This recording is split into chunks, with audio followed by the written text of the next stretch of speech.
আসসালামু আলাইকুম, আশা করি সকলে ভালো আছেন। রাফিল ওয়াজের নতুন আরো একটি ভিডিওতে সকলকে স্বাগতম এবং অভিনন্দন জানাই। তো এই হচ্ছে আমার ডিপার্টমেন্ট। হ্যাঁ, আজকে ডিপার্টমেন্ট থেকে বলতেছি।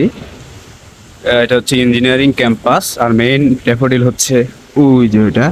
যাই হোক, বৃষ্টি হচ্ছে, তো বৃষ্টিতে আটকা পড়ছি। এখন সেমিস্টার ফাইনাল শেষ, পঞ্চম সেমিস্টার শেষ করলাম। যদি দেখাই আপনাদের, এই যে হচ্ছে ক্লিয়ারেন্স। স্প্রিং 2026 খতম হয়ে গেল। এর সাথে সাথেই কীভাবে 3 মাসের ভিতরে একটা সেমিস্টার খতম দেওয়া লাগে, তার ইউনিভার্সিটিতে উঠলে জানা যায়। ট্রিপুলির মতো একটা সাবজেক্ট 3 মাসে একটা সেমিস্টার খতম দেওয়া লাগতেছে। তো এখন বাসার দিক যাব, ছাতার নিচের থেকে বলতেছি, যদিও একটু বৃষ্টির এখন কমছে। তো এখন আপাতত এই কয়েকদিন ফ্রি, 10-15 দিন মনে হচ্ছে ফ্রি থাকবো, কারণ সেমিস্টার ফাইনাল যেহেতু শেষ, বাড়ি চলে যাব এখন। তো আমার আজকে রাত 8টায় ট্রেন। হ্যাঁ, আমি সাভার থেকে টাঙ্গাইল যাই বাসে, না ট্রেনে। অনেকের কাছে এটা অবাক লাগতে পারে, বাসে গেলে খুব তাড়াতাড়ি যাওয়া যায়, কিন্তু বাসে একটা প্রবলেম হচ্ছে যে কি বাইপাইল হয়ে যাইতে হয়, আর আমার বাস জানি ভালো লাগে না। তো আমি ট্রেনে প্রেফার করি, যেহেতু বাড়ি যাব। বাড়ি যাওয়ার মতো একটা মহান গুরুত্বপূর্ণ কাজ আমি এনজয় করতে করতে যদি না যাই, জিনিসটা কেমন দেখায়। তো এখন আপাতত ছাতার ভিতর থেকে ব্লক করতে করতে এখন হলের দিক যাচ্ছি। ব্যাগ বসাবো, বাড়ি চলে যাব। যদিও বন্ধ বেশি একটা দিন না, আগে 22 সেমিস্টার যখন থাকতো তখন 1 মাস করে বন্ধ পাইতাম, বছরে 2টা সেমিস্টার। এখন ট্রাই সেমিস্টার করায় বছরে 3টা সেমিস্টার করছে। যাই হোক, চেহারার অবস্থা বেশি একটা সুবিধার না। এই কয়েকদিন খুব চাপের মধ্যে ছিলাম, চুল দাড়ি কাটতে পারিনি। বাসায় যেয়ে কালকে সুন্দর হয়ে আবার ফিটফাট হয়ে আপনাদের সামনে হাজির হব। তো চলুন এখন বাড়ি চলে যাওয়া যাক। বাড়ি যাওয়ার প্রসেসটা আজকে আপনাদের সাথে শেয়ার করতে করতে যাবো। তো আপাতত ক্যাম্পাসকে বিদায় দিই। আপাতত 10-12 দিন এইদিকে আর আসতে যাচ্ছি না। তো এই হচ্ছে আমাদের ইঞ্জিনিয়ারিং ক্যাম্পাসে ঢুকতে পরে, এটা হচ্ছে 2 নাম্বার হল, এটা হচ্ছে মেয়েদের হল, ওইটাও মেয়েদের হল। এটা হচ্ছে লেকপাড়ের দিকে এলাকা। সো ড্যাফোডিল ইন্টারন্যাশনাল ইউনিভার্সিটি মোটামুটি বিশাল বড় একটা ক্যাম্পাস, প্রাইভেট ইউনিভার্সিটির মধ্যে সবচেয়ে বড় ক্যাম্পাস বলতে গেলে। চলুন এখন হলের দিক যাই। তো এই হচ্ছে আমার হলের লিভ ফ্রম। এই যে একটা ব্যাগ। রুমের অবস্থা বেশি একটা সুবিধার না, আমরা কেউ সুবিধার রাখতে পারি না, কারণ সবাই ব্যস্ত প্রায়। সুন্দর করে হলের থেকে বেরিয়ে যাই, গেটের দিক যাই, চলেন।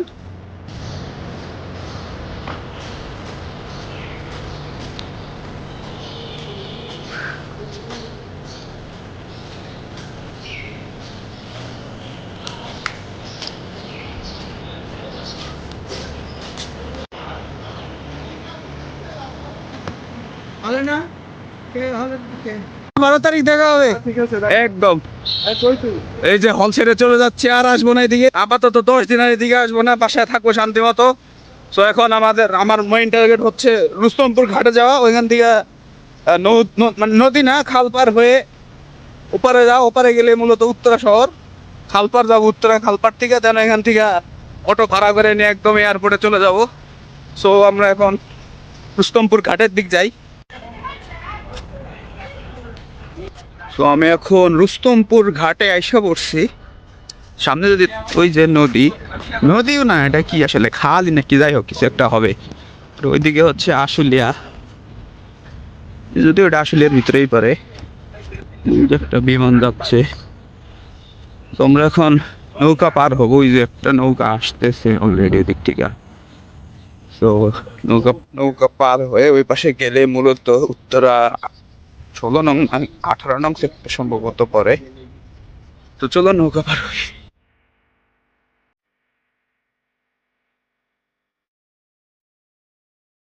ও নৌকা থেকে নেমে ট্রাক্টর স্টেশনে এসে এখন রিকশায় উঠে বসছি। বদির দানব বাংলার টেসলা। সূর্য অস্ত যাচ্ছে, শেষ বিকেল। তো বর্তমানে উত্তরা 3-4 নং সেক্টরের ভিতর দিয়ে যাচ্ছি এয়ারপোর্ট রেল স্টেশনের দিকে। আসলে এয়ারপোর্ট রেল স্টেশন ছাত্রা মসজিদের দিকে যাবো, মানে সেন্টার পয়েন্টের সাথে। তো ওই দিক দিয়ে যে হেঁটে হেঁটে রেল স্টেশন পর্যন্ত যাবো আপাতত।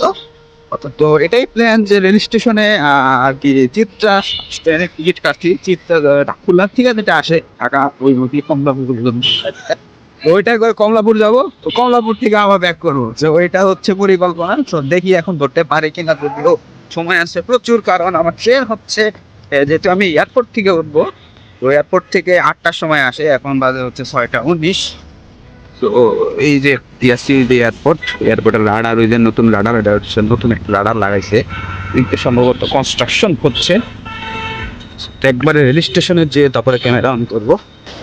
এটা কি এখন এয়ারপোর্ট রেল স্টেশন আইসা করছি। ওই হচ্ছে অবস্থা, হাজার হাজার মানুষ।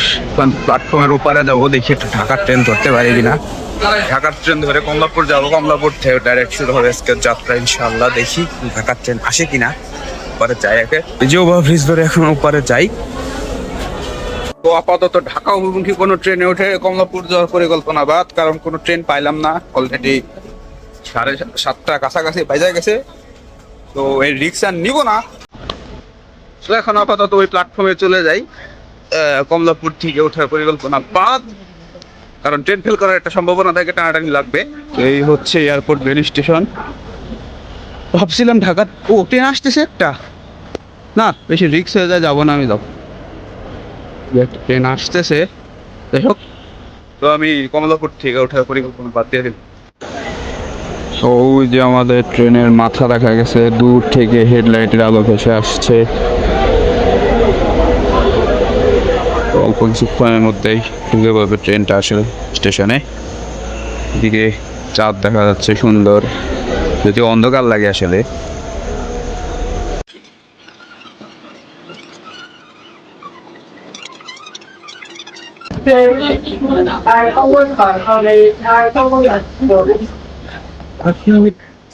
ও যেখানে দাঁড়াইছি তার আগে দিন দেখি ফেলে গেল।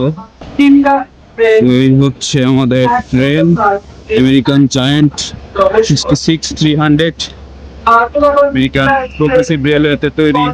এই ইঞ্জিন আমার হচ্ছে বাদ দিয়ে আমার হচ্ছে ক নাম্বার বগি, আমার এখন ঘ বগি খুঁজতে হবে, আরো 4 বগি পিছনে। তো এই হচ্ছে ক বগি।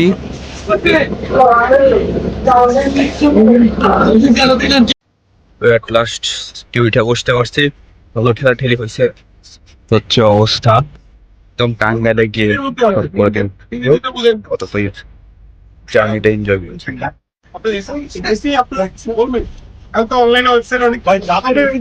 অলরেডি সাইডে দিছে, আর কোনো করি ভিডিওটি না একদম টাঙ্গাইলে গিয়ে গাড়ি আগে চলে যায়, কেমন কথা হলো। বর্তমানে আমরা জয়দেবপুর জংশনে আছি, না লেটে চলতে ক্ষেত্রে ট্রেন ঢুকছে, এটা সম্ভবত Padma express.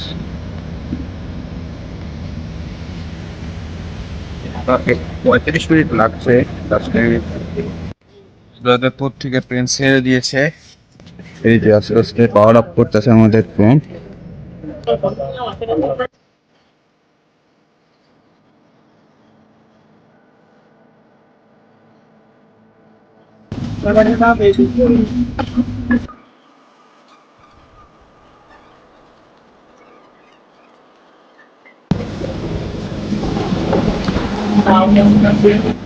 O at last আইসা বললাম সেমিস্টার ফাইনাল শেষ, বাড়ি চলে যাবো, বাড়ি চলে আসলাম।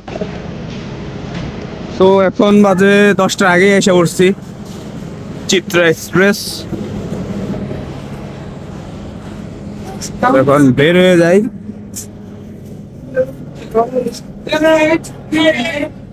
তো আজকের ভিডিও এই পর্যন্তই। সকলে ভালো থাকবেন, সুস্থ থাকবেন। কেমন লাগলো অবশ্যই জানান, হ্যাঁ চ্যানেলটাকে সাবস্ক্রাইব করুন। ধন্যবাদ।